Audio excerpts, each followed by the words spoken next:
अस्सलाम वालेकुम फ्रेंड्स, मैं हूं ज़ीशान फराज और आप देख रहे हैं अपना यूट्यूब चैनल मैक्सिमम मसाला। तो दोस्तों, आज का हमारा टॉपिक है कि शादी की अंगूठी का रिवाज कब शुरू हुआ।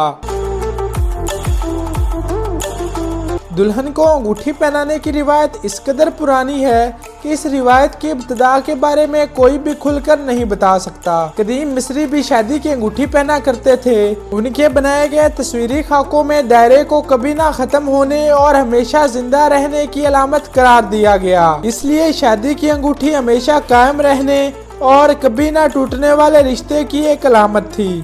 एक रिवायत के मुताबिक ईसाइयों ने शादी की अंगूठी का रिवाज 900 ईस्वी में इख्तियार किया। बेशतर सकाफतों में शादी की अंगूठी बाएं हाथ की चौथी उंगली में पहनी जाती है। इसकी वजह गालबन ये है कि कदीम यूनानियों के मुताबिक इस उंगली से गुजरने वाली रग सीधी दिल तक पहुंचती है। अलबत्ता कुछ लोग शादी की अंगूठी को एक नापसंदीदा तारीखी हवाले से याद करते हैं।